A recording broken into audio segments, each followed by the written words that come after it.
ولدا ولم يكن له شريك في الملك ولم يكن له ولي من الذل وكبره تكبيرا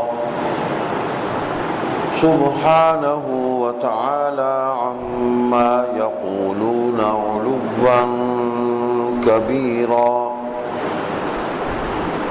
وأشهد أن لا إله إلا الله وحده لا شريك له الذي أرسل محمدا نبيا ورسولا وشاهدا ومبشرا ونذيرا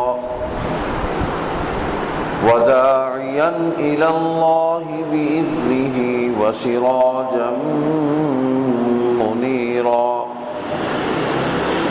صلى الله تعالى عليه وعلى آله وأصحابه وأزواجه وذرياته وأتباعه وبارك وسلم تسليما كثيرا كثيرا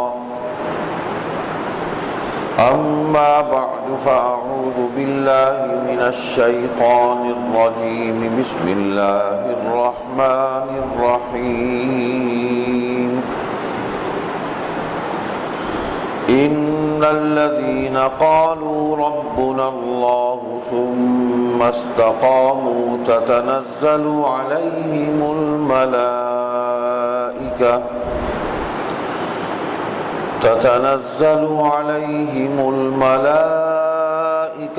ألا تخافوا ولا تحزنوا وأبشروا بالجنة التي كنتم توعدون نحن أولياؤكم في الحياة الدنيا وفي الآخرة ولكم فيها ما تشتهي أنفسكم ولكم فيها ما تدعون نزلا من غفور رحيم ومن أحسن قولا ممن دعا إلى الله وعمل صالحا وقال إنني من المسلمين ولا تستوي الحسنة ولا السيئة ادفع بالتي هي أحسن فإذا الذي بينك وبينه عداوة كأنه ولي حميم وما يلقاها إلا الذين صبروا وما يلقاها إلا ذو حظ عظيم صدق الله مولانا العظيم وصدق رسوله النبي الصادق الوعد الأمين اللهم صل على محمد وعلى آل محمد كما صليت على إبراهيم وعلى آل إبراهيم إنك حميد مجيد اللهم بارك على محمد وعلى آل محمد كما باركت على إبراهيم وعلى آل إبراهيم إنك حميد مجيد بزرگوں، دوستوں، بھائیو، عزیزو، اللہ سبحانہ و تعالیٰ کے دین پر ہر دور میں مشکلات اور پریشانیاں آتی رہی، اور یقینی بات ہے کہ جو لوگ دین کی دعوت لے کر نکلے اور اس دور میں جو دین کی دعوت دے رہے ہیں اور قیامت تک جتنے زمانے ہیں ان میں جو بھی لوگ اہل ایمان دین کی دعوت دیتے رہیں گے، دین کا کام کریں گے، ان کے لیے مسائل اور مشکلات اور پریشانیاں یہ بطور امتحان کے انہیں پیش آئیں گی۔ جب ہم دین اسلام کی تاریخ قرآن کریم کے ذریعے معلوم کرتے ہیں تو یہ بات ہمارے سامنے آ جاتی ہے کہ اللہ تعالیٰ کے جتنے بھی انبیاء اور رسول علیہم الصلوات و تسلیمات اس دنیا کے اندر تشریف لائے، ان سب کو اللہ کے راستے میں تکالیف آئیں، اور قوم سے زیادہ تکالیف انہوں نے اٹھائیں، اپنے ساتھیوں سے زیادہ مصائب اور پریشانیاں انہوں نے برداشت کیے، صبر کیا، اللہ کی مدد کو حاصل کیا، اور اس دنیا سے کامیابی کے ساتھ رخصت ہو کر اللہ کی بارگاہ میں پہنچ گئے۔ لیکن یہ بات بھی حضور پر نور صلی اللہ علیہ وسلم کے ذریعے ہمیں معلوم ہوتی ہے۔ آپ ایک حدیث میں فرماتے ہیں کہ اللہ کے راستے میں سب سے زیادہ تکالیف مجھے دی گئی۔ ان تکالیف کے موقع پر نبی اکرم صلی اللہ علیہ وسلم کا صبر، آپ کی استقامت، آپ کا تحمل، آپ کی برداشت، یہ اللہ تعالیٰ نے آپ کو خاص صفات عطا فرمائی تھیں جو اپنے کمال درجے پر پہنچی ہوئی تھی۔ جیسے ایک آیت کریمہ میں اللہ پاک نے فرمایا فَبِمَا رَحْمَةٍ مِّنَ اللَّهِ لِنْتَ لَهُمْ وَلَوْ كُنْتَ فَظًّا غَلِيظَ الْقَلْبِ لَانفَضُّوا مِنْ حَوْلِكَ۔ یہ تو اللہ تعالیٰ کا آپ پر احسان ہے کہ آپ کو بڑا ہی شفیق، رحیم اور کریم، محبت کرنے والا آپ کو بنایا ہے۔ آپ کے اندر یہ صفات اللہ تعالیٰ نے کمال درجے پر رکھ دی ہیں۔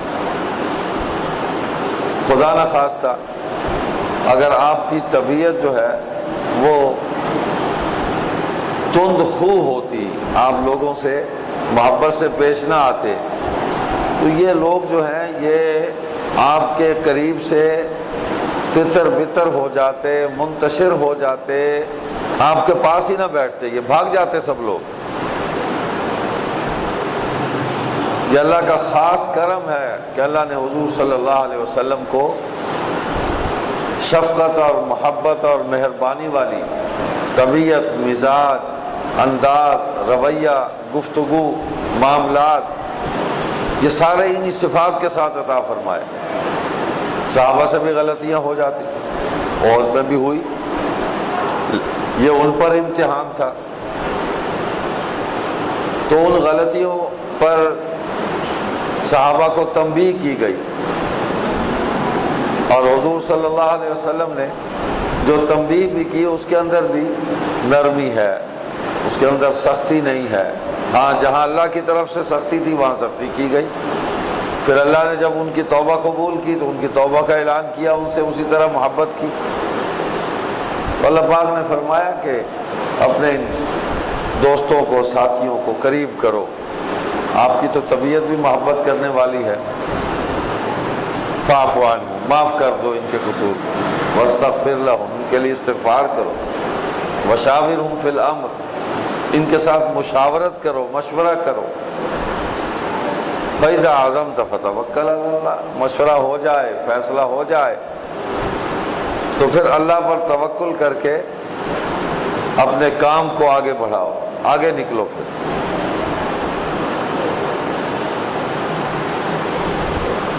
اللہ اکبر۔ حضرت شاہ عبد القادر دہلوی رحمۃ اللہ علیہ نے اس حوالے سے لکھا کہ حضور صلی اللہ علیہ وسلم نے مشورہ فرمایا، تو مشورے کے بعد یہ ہے کہ اب مشیروں پر بھروسہ نہیں ہے، فتوکل علی اللہ، اب اللہ پر بھروسہ ہے۔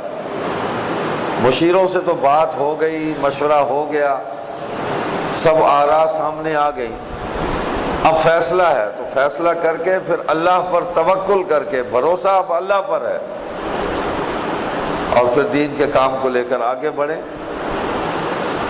تو آزمائشیں تو آئیں، آپ صلی اللہ علیہ وسلم پر احد میں کتنی بڑی آزمائش آئی، دندان مبارک شہید ہوئے،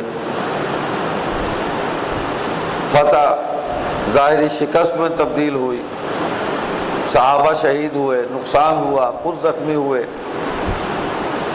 ہوا اکھڑ گئی صحابہ کی، لیکن پھر اللہ کی رحمت سے، اللہ کے فضل و کرم سے، حضور صلی اللہ علیہ وسلم کی دعا سے، آپ کی توجہ اور برکت سے وہ شکست پھر فتح میں تبدیل ہوئی۔ تو بالآخر غالب تو اللہ کے دین نہیں آنا تھا، اللہ کے نبی کو ہی غلبہ عطا ہونا تھا، انہی کو فتح ہونی تھی، اس لیے کہ دین مکمل ہو چکا، قیامت تک اسی دین نے چلنا ہے، اب اسی کو فتح ہونی ہے۔ تو حضور علیہ الصلوۃ والسلام کو آزمائشیں آئیں۔ آج ہم سوچتے ہیں، ہم دیکھتے ہیں چھوٹی چھوٹی پریشانیاں سامنے آنے پر ہم دین پر عمل چھوڑ دیتے ہیں۔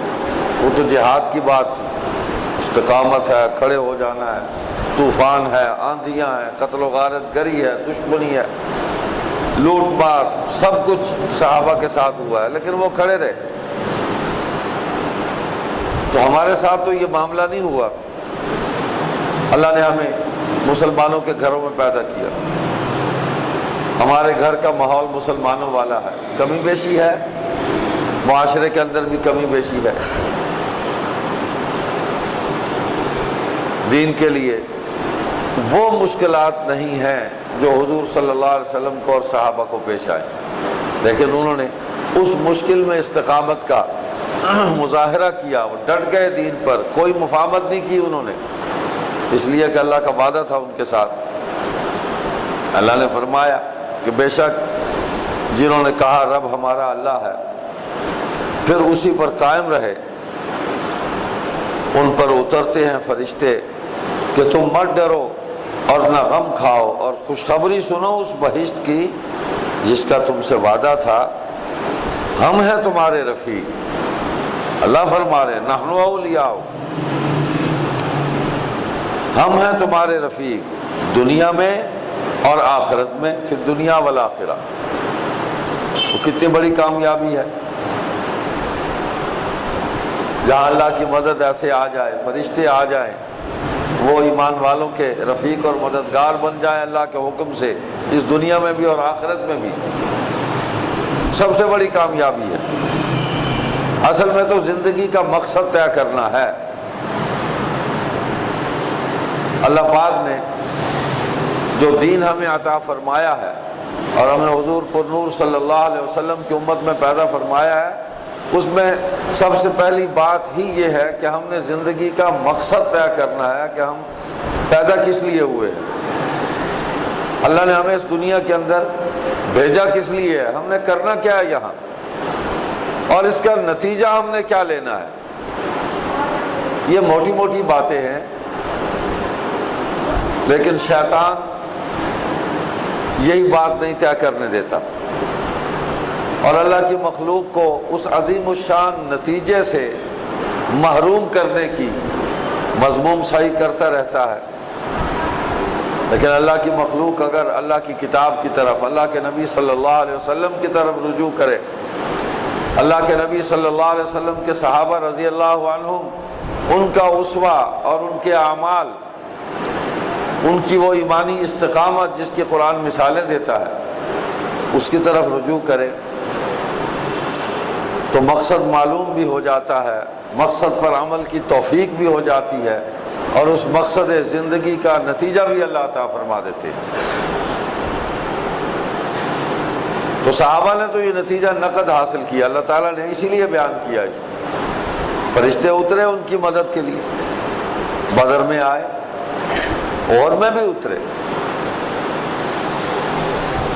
صحابہ کی تعداد کو دیکھ کر اور ان کے وسائل کو دیکھ کر دنیا کا کوئی آدمی، سمجھدار آدمی، یہ فیصلہ نہیں کر سکتا۔ وہ کہے گا کہ یہ اتنی تھوڑی تعداد میں اور اتنے تھوڑے سامان جنگ کے ساتھ کیسے فتح ہو سکتی ہے، عقل تسلیم نہیں کرتی، فیصلہ نہیں ہوگا اس سے۔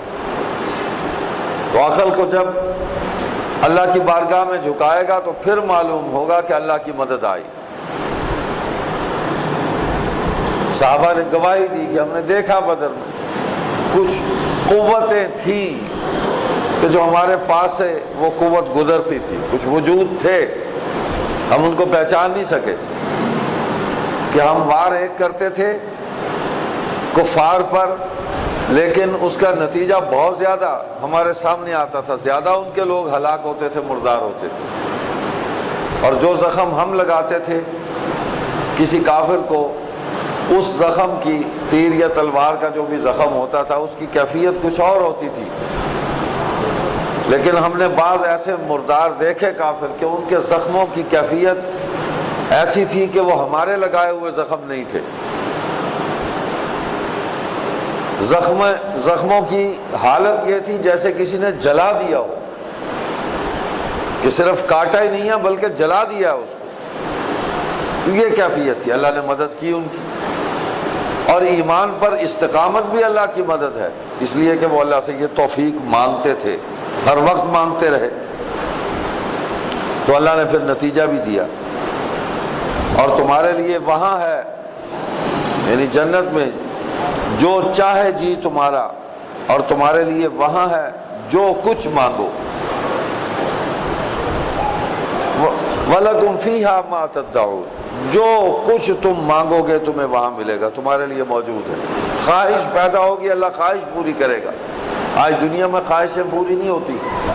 دنیا میں اللہ کا حکم ہے کہ اپنی خواہشوں کو میرے اور میرے رسول صلی اللہ علیہ وسلم کی خواہش کے تابع کر دو، اپنی خواہش کو، اور آخرت میں جو خواہش کرو گے اللہ اس خواہش کو پوری کر دے گا۔ جو خیال آئے گا کہ یہ چیز چاہیے، وہ چیز تمہیں ملے گی۔ اور وہ دنیا کے اندر کیے ہوئے جو نیک اعمال ہیں اس کا نتیجہ ہے، جو اللہ ہمیں ہمارے اعمال سے زیادہ ہمیں بدلہ دے گا۔ یہ اللہ کی رحمت خاص ہے، اللہ کا فضل و کرم ہے کہ ہمارے اعمال اتنے زیادہ نہیں ہوں گے، لیکن اللہ ان کو قبول فرمائے گا اپنی رحمت سے، فضل و کرم سے، اور بدلہ بے پناہ عطا فرمائے گا جو ہمارے تصور میں بھی نہیں ہے، اس لیے کہ اللہ کا وعدہ ہے منافع کے ساتھ بدلہ دوں گا، اور اللہ کا منافع تو بہت زیادہ ہے۔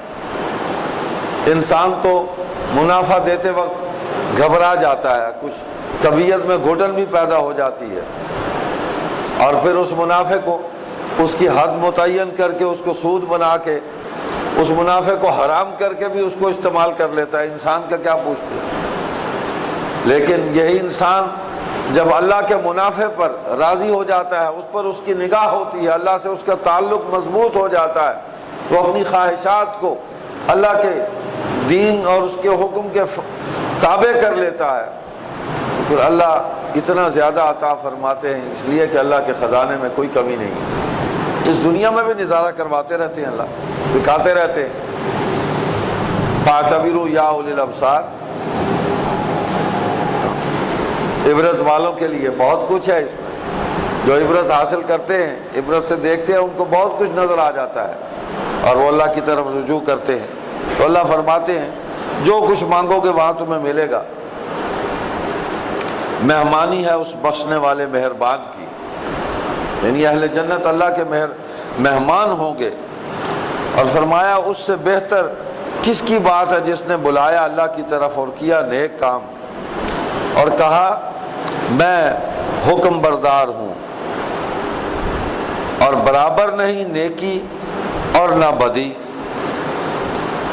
جواب میں وہ کیا ہے جو اس سے بہتر ہو، پھر تو دیکھ لے کہ تجھ میں اور جس میں دشمنی تھی گویا دوست دار ہی قرابت والا۔ ایک تو اللہ پاک یہ فرما رہے ہیں کہ جس نے بلایا اللہ کی طرف، نیک کام کیا، اس سے اچھا کوئی نہیں ہے اور اس سے بہتر کام کوئی نہیں ہے۔ اور دیکھو نیکی اور بدی یہ برابر نہیں ہو سکتے، ایک جیسے نہیں ہیں۔ بدی بہرحال بدی ہے، برائی بہرحال برائی ہے، اور نیکی نیکی ہے۔ اچھا کام اچھا کام ہے، برا کام برا کام ہے۔ کبھی بھی اچھے اور برے کو اکٹھا کر کے اس کو برابر نہیں کیا جا سکتا۔ تو اسی طرح نہ تو اچھے اعمال برے اعمال کے ساتھ اکٹھے ہو جائیں گے، دونوں کو برابر کر دیا جائے، اور نہ ہی اچھے اور برے لوگوں کو برابر ان کو رکھ کر ان کے ساتھ وہ سلوک کیا جائے، ایسا نہیں ہوگا۔ تو دنیا میں بھی اللہ یہی چاہتا ہے کہ نیکی کو، نیک اعمال کو، نیک لوگوں کو نمایاں کیا جائے، ان کو الگ کیا جائے۔ قرآن جو ہے وہ اللہ کے احکام کو، نیکیوں کو، اچھے کاموں کو جدا کر دیتا ہے، اس میں فرق قائم کر دیتا ہے۔ وَبَيِّنَاتٍ مِّنَ الْهُدَى وَالْفُرْقَانِ، یہ حق اور باطل میں فرق قائم کرنے والی کتاب ہے۔ تو جب اس کتاب پر عمل کیا جائے گا تو عمل کرنے والے اور عمل نہ کرنے والے بھی اس دنیا کے اندر جدا جدا نظر آئیں گے، فرق قائم ہو جائے گا۔ یہ اس کتاب کا معجزہ ہے۔ اور آخرت کے اندر بھی یہ فرق قائم رہے گا کہ جنہوں نے کتاب اللہ سے، رسول اللہ صلی اللہ علیہ وسلم کے ساتھ، آپ کی ذات اقدس سے اور آپ کے اصحاب رضی اللہ عنہم ورضوا عنہ، ان کے ساتھ تعلق مضبوط رکھا، حد المقدور کوشش کی کہ اسی راستے پر چلتے رہے، تو اللہ سبحانہ و تعالی آخرت کے اندر ان کو بھی سب سے جدا رکھے گا۔ وہ جنت میں جائیں گے، وہ بہشت میں ہوں گے، اور ان کی یہ ساری کیفیات اللہ پاک نے بیان فرمائی۔ صحابہ نے تو بڑی مشکل سے بہشت حاصل کی، بڑی قربانی دی انہوں نے۔ ہمارے لیے بہشت حاصل کرنا اتنا مشکل نہیں ہے۔ جتنی تکلیف سے، جتنی پریشانی سے، جتنی آزمائش اور امتحان سے گزر کے، مصیبتوں کے جن پہاڑوں کو عبور کر کے وہ جنت میں پہنچے ہیں، ہم اتنی مصیبتیں نہیں اٹھا سکتے، حوصلہ ہی نہیں ہے ہم میں، ہمت ہی نہیں ہے، بے صبرے لوگ ہیں ہم تو۔ تھوڑی سی تکلیف آئے ہم نماز چھوڑ دیتے، نماز چھوڑ دیتے۔ ہماری خواہش کے مطابق مال ہمارے پاس جمع نہ ہو، ہم زکوٰۃ دینی چھوڑ دیتے، سود لینا شروع کر دیتے۔ ہم تو بہت کمزور لوگ ہیں۔ قرآن نے اس کے بارے میں وضاحت بھی کی ہے، سورہ حج میں ہے، اعوذ باللہ من الشیطان الرجیم وَمِنَ النَّاسِ مَن يَعْبُدُ اللَّهَ عَلَى حَرْفٍ فَإِنْ أَصَابَهُ خَيْرٌ اطْمَأَنَّ بِهِ وَإِنْ أَصَابَتْهُ فِتْنَةٌ انقلب عَلَى وَجْهِهِ خَسِرَ الدُّنْيَا وَالْآخِرَةَ ذَلِكَ هُوَ الْخُسْرَانُ الْمُبِينُ۔ یہاں بھی فرق ہے کہ بعض لوگ ایسے ہیں کہ اللہ کی عبادت کرتے ہیں، عبد اللہ اعلیٰ حرف، اس کیفیت میں کہ کنارے پر کھڑے ہیں، یقین کے ساتھ نہیں کھڑے، وہ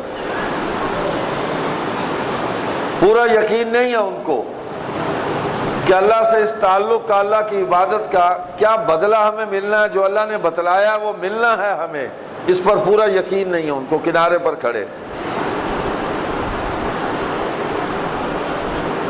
اور جب تک ہم ان کو مال دیتے رہتے ہیں، ان کے ساتھ خیر کا معاملہ ہوتا رہتا ہے، وَإِنْ أَصَابَهُ خَيْرٌ اطْمَأَنَّ بھی بڑے مطمئن ہوتے ہیں، کھڑے رہتے ہیں کنارے پر۔ وَإِنْ أَصَابَتْهُ فِتْنَةٌ انقلب عَلَى وَجْهِهِ، اور جب ہم تھوڑا سا آزماتے ہیں، مالک ہے، اس کو اتنا بھی حق نہیں ہے، تو سارے حق ہی اللہ ہی کے ہیں۔ جب ہم اس بات کو تسلیم کر لیں گے کہ ہمارے وجود پر سارے حق اللہ کے ہیں، اس لیے کہ اللہ نے ہمیں پیدا کیا، ہمیں رزق دیا، ہمیں زندگی دی، عزت دی، عظمت دی، تو سارے حق اسی کے ہیں۔ اللہ فرماتے ہیں کہ جب تھوڑا سا آزماتا ہوں، کسی بھی اعتبار سے امتحان لیتا ہے اللہ، وَإِنْ أَصَابَتْهُ فِتْنَةٌ، فتنہ بمعنی آزمائش کے، انقلب علی وجہی، تو رخ ہی پھیر لیتے ہیں، وہ کنارے پہ کھڑے منہ ہی دوسری طرف کر دیتے ہیں. خسرت دنیا والآخرہ، دنیا و آخرت دونوں جہانوں کا نقصان ہے ایسے لوگوں کے لیے. ذالک هو الخسران المبین، بہت ہی بڑا نقصان ہے، صریح نقصان ہے. تو آج ہم دیکھ لیں کہ ہمیں تھوڑا سا مال میں نقصان ہو جائے، تھوڑا سا بھی، ہم زکوٰۃ دینا چھوڑ دیں گے، صدقہ دینا چھوڑ دیں گے، ہم بال بچوں پر تنگی کریں گے، ہم اور آگے بڑھتے ہیں. پھر ہم خاندان اور برادری کے یتیموں کا مال جو ہے اس کو غصب کرنے کی کوشش کرتے ہیں، امانتوں میں خیانت کرتے ہیں. جیسے رسول اللہ صلی اللہ علیہ وسلم نے فرمایا کہ لوگ جو ہیں وہ زکوٰۃ کے مال سے تجارت کرنے لگیں گے. پھر آدمی آگے بڑھتا ہے، شراب کو حلال کرتا ہے. صحابہ نے عرض کی یا رسول اللہ وہ کیسے کر لیں گے؟ اتنا واضح حکم ہے، اللہ نے شراب کو حرام قرار دیا، کھلا حکم ہے، کیسے اس کو حلال کریں؟ کہا اس کا کوئی اور نام رکھیں گے، مشروب کے نام پہ شراب کو حلال کر لیں گے، منافع کے نام پہ سود کو حلال کر لیں گے، تحفے کے نام پہ رشوت کو حلال کر لیں گے. تو یہ ساری چیزیں قرآن سے دور ہونا، رسول اللہ صلی اللہ علیہ وسلم سے دوری، آپ کی سنتوں کا ترک کرنا، صحابہ سے دوری، ان کی سیرتوں کو نہ پڑھنا، اس طرف متوجہ نہ ہونا، ان کے اعمال کو اپنے لیے معیار اور حجت نہ بنانا، یہ اس کا وبال اور نتیجہ ہے. اور ہمارے معاشرے میں یہ سب کچھ ہو رہا ہے. اپنے اپنے درجے میں جہاں جو جس اختیار اور جس طاقت کے ساتھ بیٹھا ہے وہ لگا ہوا ہے دین کے خلاف. اس سے پہلی آیات میں کفار کی ایک کیفیت اللہ تعالیٰ نے بیان کی ہے. سورہ حامیم سجدہ ہے، 24واں پارہ ہے. اعوذ باللہ من الشیطان الرجیم وقال الذين كفروا لا تسمعوا لهذا القرآن والغوا فيه لعلكم تغلبون فلنذيقن الذين كفروا عذابا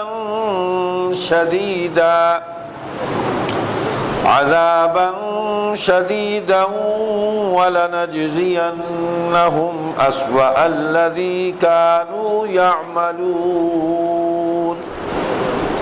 ذلك جزاء أعداء الله النار لهم فيها دار الخلد جزاء بما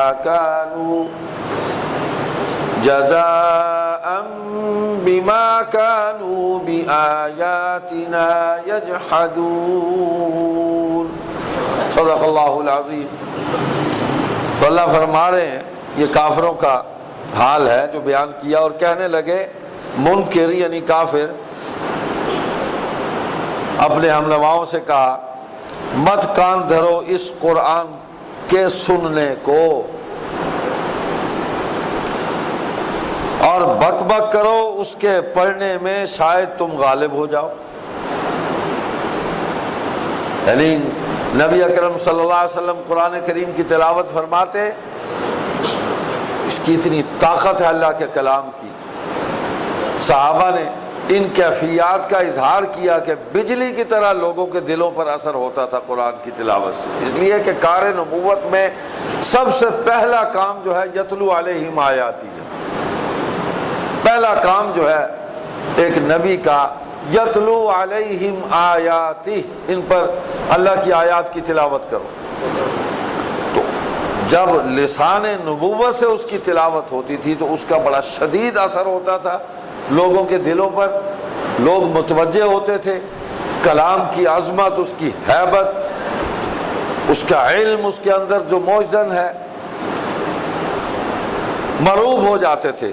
اب وہ شور مچاتے، وہ کہتے تھے کہ اس پر کان نہ دھرو، مت سنو. پھر ساتھ کہتے تھے اگر وہ قرآن پڑھیں تو تم ادھر سے شور مچا دو اور ان کے قرآن کی آواز کو اس کے اندر دبا دو،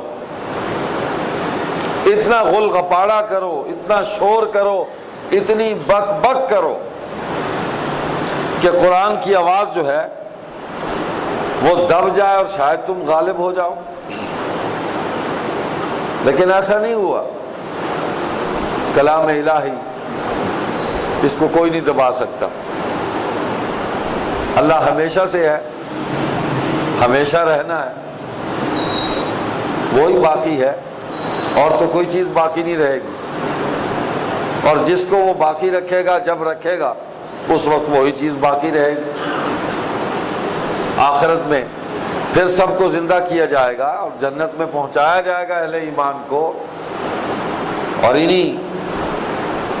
انہی کے بارے میں اللہ آگے فرما رہے ہیں، سو ہم کو ضرور چکھانا ہے منکروں کو سخت عذاب۔ یہ جو قرآن کی آواز کو دبانا چاہتے، اپنی بک بک کر کے، اپنا شور و غل مچا کے، تو اللہ فرماتے ہیں آخرت میں ہم ان کو ضرور عذاب چکھائیں گے اور سخت عذاب چکھائیں گے، اور ان کو بدلہ دینا ہے برے سے برے کاموں کا جو وہ کرتے تھے۔ جتنے برے کام کیے ان کا بدلہ دینا ہے۔ یہ سزا ہے اللہ کے دشمنوں کی،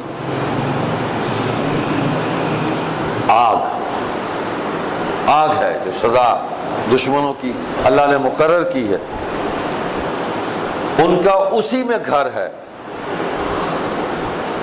اور سدا ہمیشہ اسی میں رہیں گے۔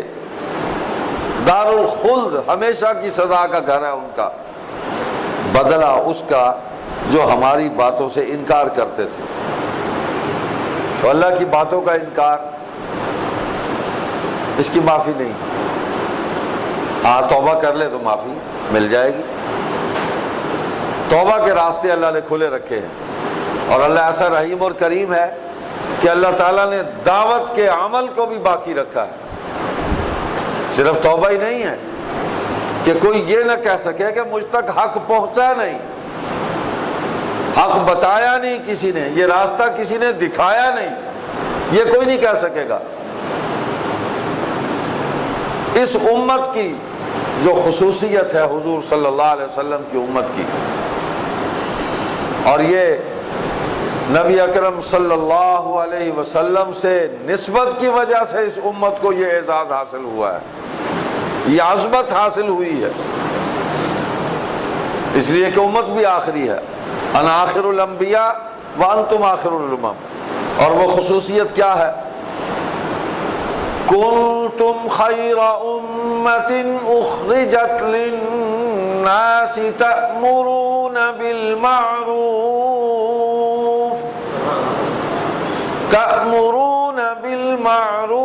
وتنہون عن المنکر۔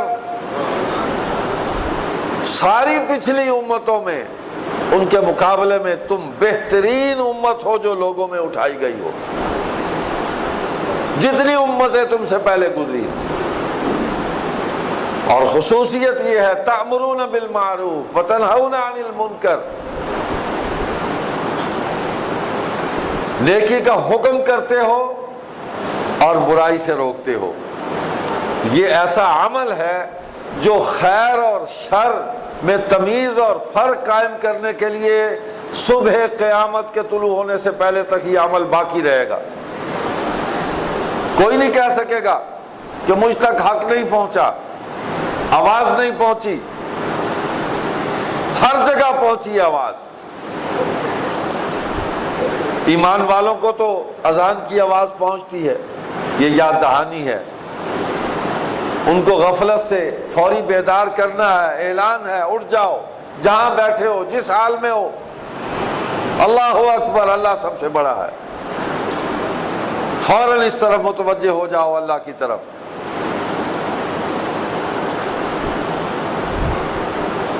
گواہی دو، اشہد ان لا الہ الا اللہ،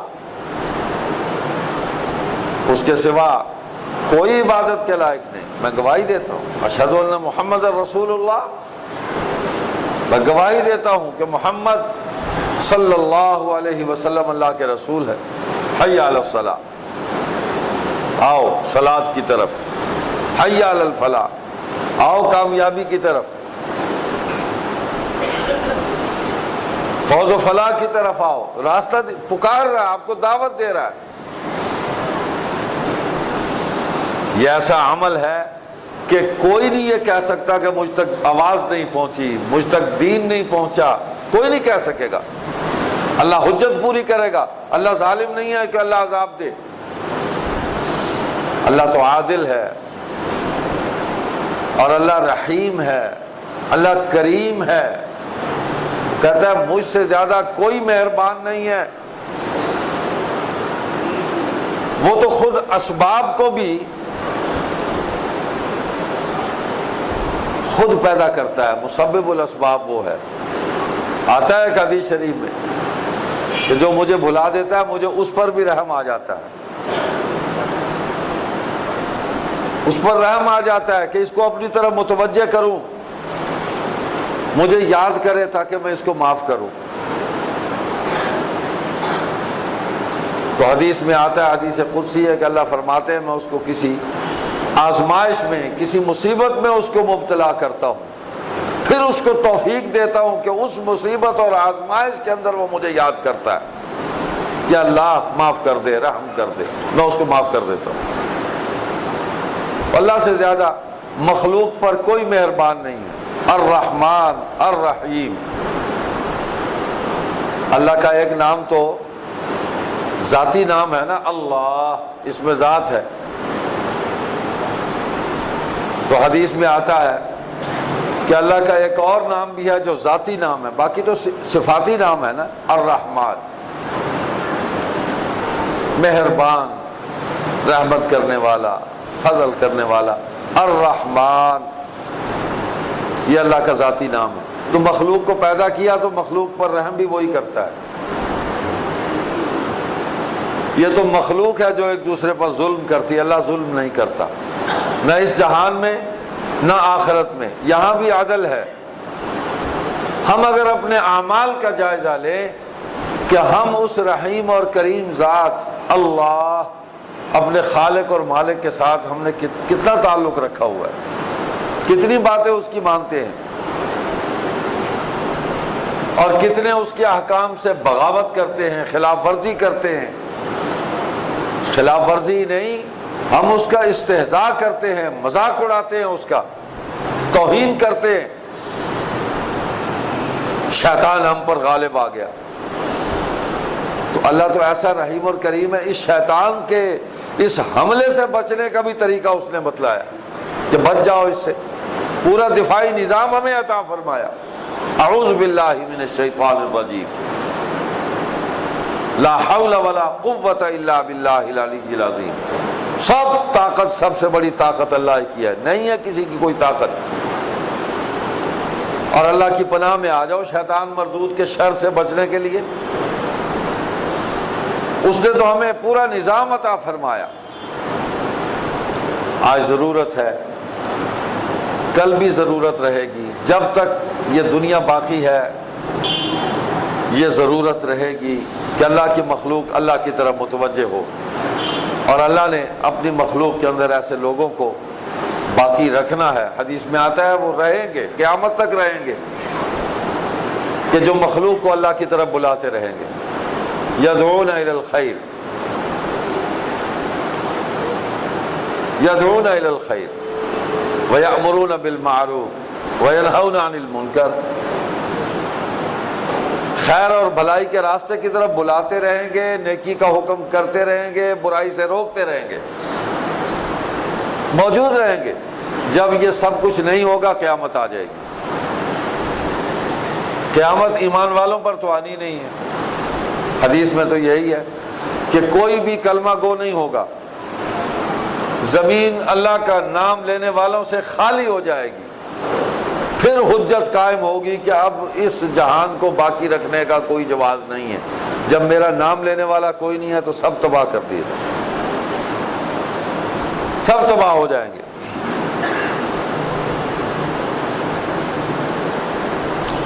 کیا ہے جی، یہ لوگوں کو السلام علیکم کہا جائے تو وہ اس کا جواب نہیں دیتے، مگر ان کو سلام کیے جائے تو اس کے آگے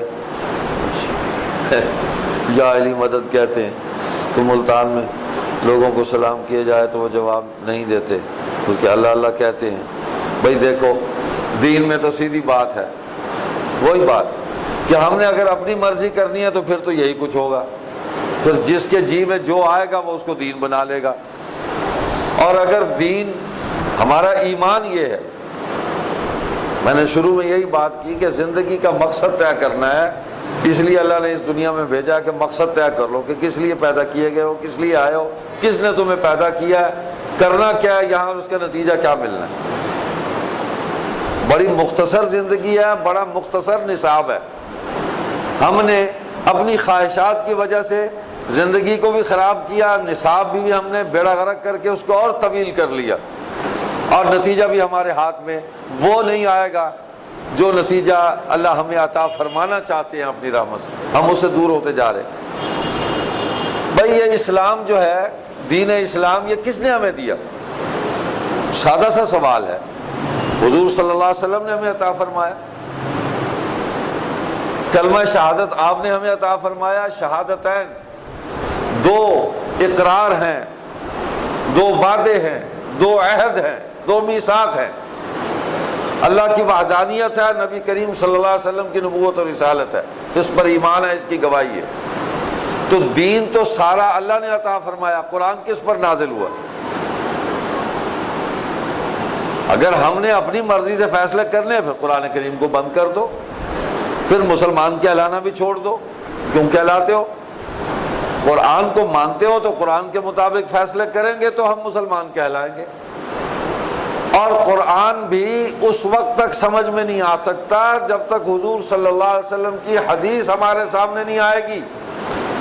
جس ہستی پر کتاب اللہ نازل ہوئی ہے اسی ہستی نے اس کا معنی، اس کا مفہوم، اس کی تشریح، اس کی تفصیل، اس کی تفسیر، جو قرآن کو مطلوب ہے، جو قرآن ہم سے چاہتا ہے، وہ نبی اکرم صلی اللہ علیہ وسلم نے بتلایا. اس کو بلوا کے دکھا دیں. قرآن تو خاموش کتاب ہے، کتاب تو خاموش ہے.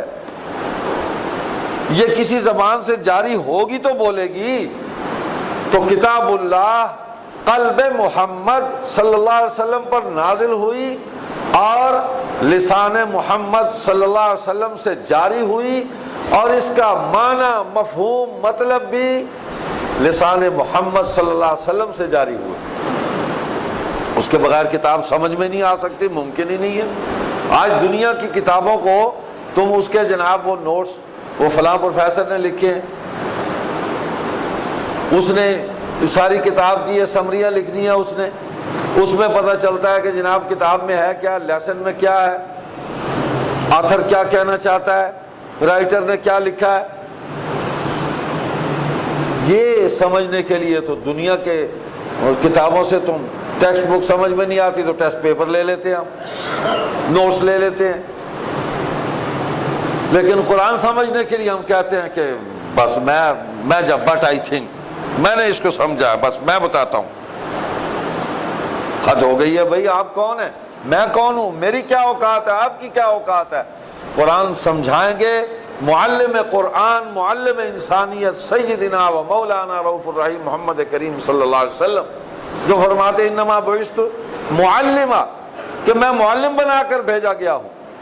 آپ کی مختلف صفات ہے. انما بعثت لاتمم مکارم الاخلاق، میں تمہارے اخلاق کو مکمل کرنے کے لیے اس دنیا کے اندر بھیجا گیا ہوں، میں معلم بنا کر بھیجا گیا ہوں. اللہ کہتے ہیں، اللہ فرماتے ہیں ہم نے آپ کو رحمت للعالمین بنا کر بھیجا ہے.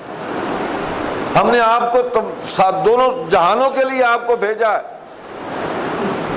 کوئی نہیں آئے گا آپ کے بعد آپ کے درجے کا، بس آپ آخری ہیں، آپ پر ہی یہ کائنات مکمل ہونی ہے. تو جناب دین بھی تو انہوں نے عطا فرمایا ہے. یہ السلام علیکم کہاں سے یہ جملہ ہمیں ملا؟ کہ نا یہ کہاں سے ملا؟ آخر اس کا کچھ سورس ہے نا، حدیث سے ملا. تو قرآن کی تشریح حدیث میں ہوئی.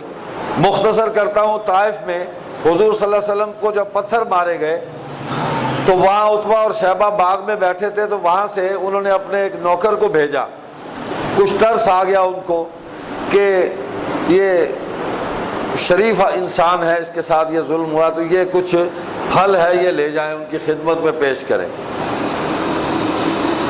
وہ انگوروں کا خوشہ لے کر آیا، تو جو ہی وہ سامنے آیا تو حضور صلی اللہ علیہ وسلم نے اس کو فرمایا السلام علیکم۔ وہ بڑا حیران ہوا،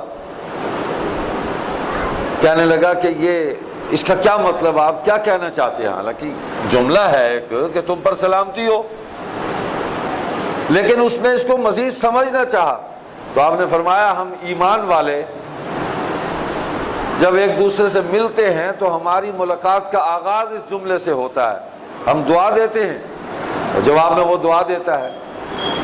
نبی علیہ السلام نے پوچھا تو کون ہے؟ اس نے کہا، نام اس کا پوچھا، اس نے کہا میرا نام عداس ہے، عین دال الف سین۔ اس کا معنی ہے اس نام کا بہت زیادہ خدمت کرنے والا، بہت زیادہ خدمت گزار، میرا نام عداس ہے، بابل اور نینوا کا رہنے والا ہوں۔ حضور نے فرمایا یونس بن متی کو جانتا ہے؟ ہاں جانتا ہوں، وہ اللہ کے نبی تھے۔ حضور علیہ السلام نے فرمایا کہ وہ میرا بھائی تھا، وہ بھی نبی تھا، میں بھی نبی ہوں، میں محمد ہوں، رسول اللہ ہوں صلی اللہ علیہ وسلم۔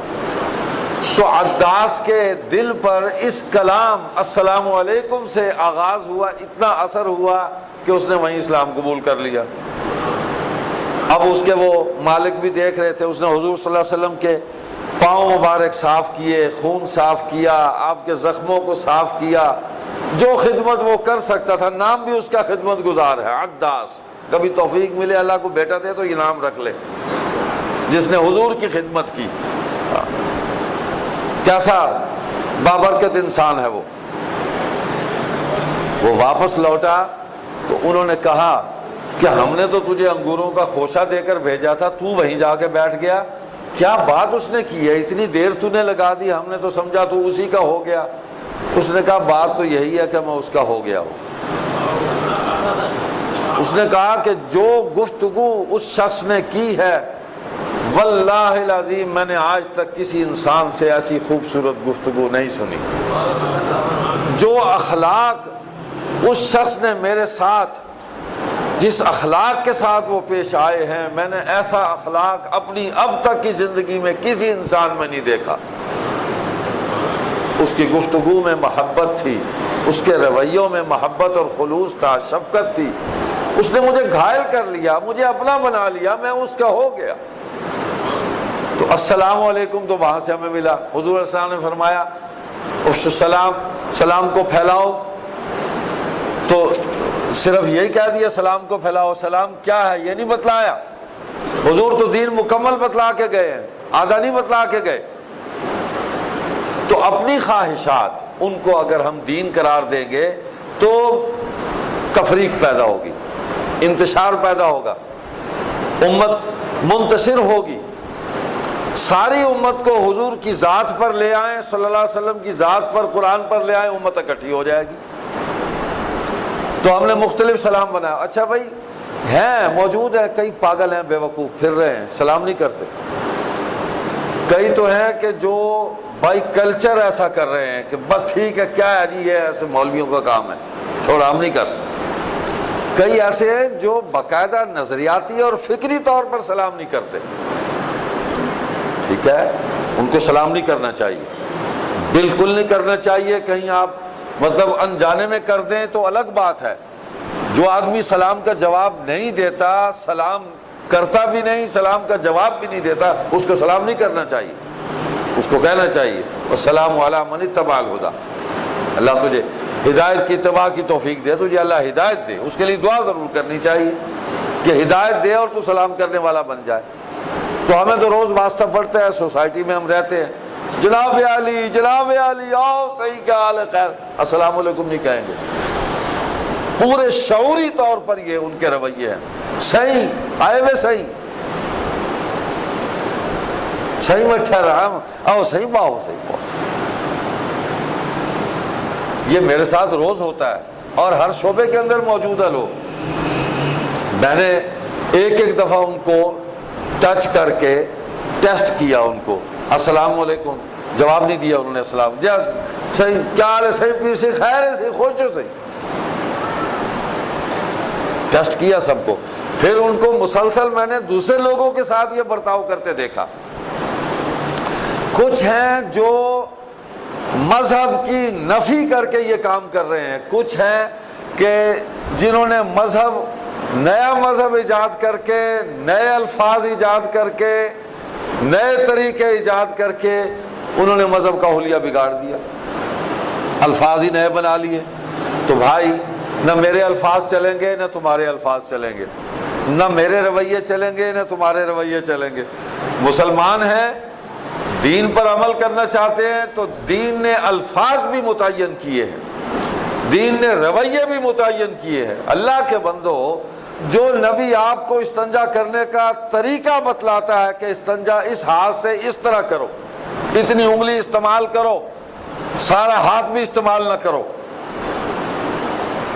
پیشاب کرنے کے لیے اب تو آگے نا، وہ ٹوائلٹ تھا، پھر وہ واش روم ہوا، پھر وہ اب ریسٹ روم بن گیا۔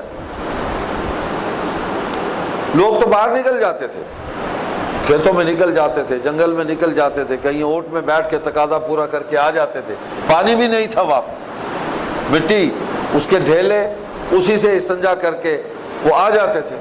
نبی نے اس کا طریقہ بتلایا، وہ تمہیں آپس میں ملنے جلنے کا طریقہ نہیں بتلاتا؟ جو نبی تمہیں جنس کی تسکین کا بھی طریقہ اور سلیقہ عطا کرتا ہے کہ تم اپنی جنسی خواہش کی حلال طریقے سے اس کی تسکین کیسے کرو، اس کے اندر بھی شرم اور حیا اس کو غالب کر کے نبی تمہیں طریقہ بتلاتا ہے۔ تم بے حیاؤں کی طرح جب جنسی تسکین کرتے ہو تو تمہاری اولادیں بھی بے حیا اور بے شرم اور نافرمان پیدا ہو رہی ہیں۔ تم اپنی آنکھوں سے دیکھ رہے ہو، تمہارے سامنے کھڑے ہو کے وہ بے حیائی کرتا ہے، بے حیائی پر ڈٹ جاتا ہے، کہتا ہے تمہارے لیے یہ سب کچھ ٹھیک تھا تو میرے لیے کیوں ٹھیک نہیں ہے؟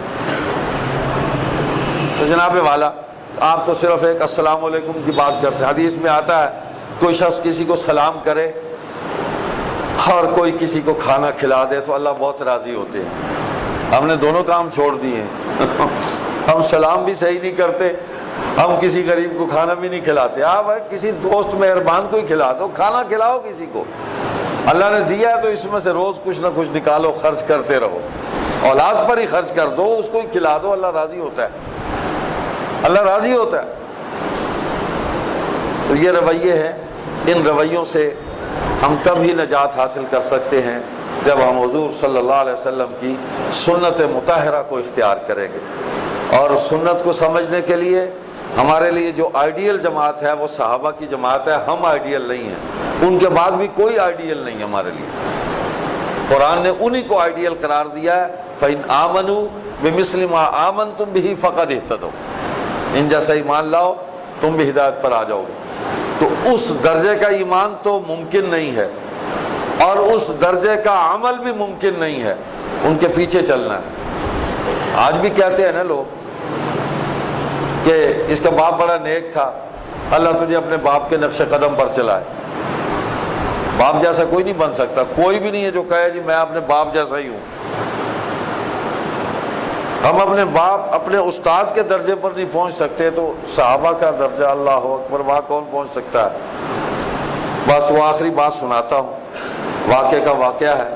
حضرت مولانا سید عطاء المحسن بخاری رحمۃ اللہ علیہ فرماتے تھے، میں رائے گنج جایا کرتے تھے، وہ کبھی کبھی وقت لگاتے تھے کوئی تھوڑا سا، تو وہاں ایک بزرگ تھے مولانا جمشید علی، ان سے میں ملا تو میں نے ان سے کہا کہ دعا کر دے اللہ مجھے اپنے ابا جیسا بنا دے۔ تو فرمانے لگے لا حول ولا قوت الا باللہ العلی العظیم، اجی آپ اپنے ابا جیسے کیسے بن سکتے ہیں؟ یہ تو ہو ہی نہیں سکتا۔ کہ شاہ صاحب آپ کے ابا نے اس دھرتی کو تپایا ہے اپنی زبان سے اور اپنے عمل سے، گرم کیا ہے، اس کو ایک الاؤ ہے جو اس نے روشن کیا ہے، یہ 100 سال تک ٹھنڈی نہیں ہوگی۔ آپ کہاں وہاں پہنچ سکتے ہیں؟ آپ تو ان کے پیچھے پیچھے چلنا شروع کر دیں، یہ دعا کریں اللہ ان کے نقش قدم پر چلائے۔ تو یہ کڑیاں یوں ہی جڑی ہوئی ہیں کہ ہر معاشرے کے لوگ جو ہیں وہ اپنے معاشرے کے نیک لوگوں کے پیچھے چلتے ہیں، صالح لوگوں کے پیچھے چلتے ہیں۔ وہ جو صالح ہوتے ہیں وہ اپنے سے پہلے نیک لوگوں کے پیچھے چل رہے ہوتے ہیں۔ تو یوں کڑیاں ملتی ملتی صحابہ کے قدموں سے ملتی ہیں کہ ہر زمانے میں اچھے لوگ، صالح لوگ، اللہ کے فرما بردار لوگ جو ہے، اللہ کی مخلوق ان کے پیچھے چلتی ہے، اور صحابہ سارے کے سارے حضور صلی اللہ علیہ وسلم کے نقش قدم پر چل رہے تھے۔ بس اتنی سی بات ہے۔ ہمارا تو جو سلسلہ ہے ایمان کا وہ حضور علیہ السلام کی ذات اقدس کے ساتھ وابستہ ہے۔ بھائی سنت کو اختیار کر لو، اور یہ جو الٹے سیدھے سلام کرتے ہیں اس کا جواب نہیں ہے، بالکل نہیں ہے جواب، یہ مستحق بھی نہیں ہے اس کے کہ جب وہ سلام نہیں کر رہے تو آپ کیوں سلام کریں، آپ کیوں سلام کریں۔ وہ ہمارے ایک دوست تھے یہاں، فوت ہو گئے، ہمارے اہل حدیث بھائی تھے، نوجوان تھے، تو وہ کبھی کبھی شاہ جی کو ملنے آیا کرتے تھے 10 محرم کو، تو ہاتھ میں کڑا ہوتا تھا اور کالا کرتا پہنا ہوا، گلے میں کالا پٹکا لٹکا ہوا۔ لوگ کہتے ہیں کہ اہل حدیث ہے، یہ کیا اس نے یہ کٹ پہن کے آ گیا، یہ کون سی وردی ہے؟ تو وہ آ کے شاہ جی کو کہتا کہ یا علیم مدد۔ تو وہ کچھ علماء بھی بیٹھے ہوئے تھے، شاہ جی نے بھی جواباً کہا یا علیم مدد۔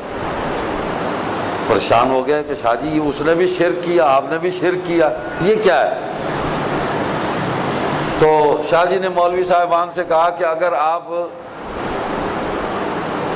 بوجھ جائیں نا کہ ہم دونوں نے کیا کیا ہے تو جتنے بیٹھے ہو 100 روپیہ سب کو انعام دوں گا۔ یہ بات ہے، انہوں نے کہا سمجھنے کی، مولوی ہو تم سمجھو ہم نے کیا کیا۔ تو وہ بھی مولوی تھا، وہ جو آیا تھا کالے کپڑے پہن کے، کڑا پہن کے، تو ان کیا شاہ جی ہم نہیں سمجھ سکے۔ اس نے کہا کہ ایک ہے علیم، اللہ کا نام ہے یا علیم، تو اس نے 2 میموں کو ملایا ہے، ادغام میم اس کو کہتے ہیں ہماری گرامر کی زبان میں، یا علیم مدد، یہ کیا اس نے۔ تو ایسا کوئی موقع آ جائے تو پھر اللہ کو پکار لیا کریں کہ یا علیم مدد، ہماری مدد کر، اس کو ہدایت دے، نہیں تو اس کو اٹھا، نہیں ہدایت اس کے مقدر میں تو اس کو فی النار وسقر کر۔ والسلام علیکم۔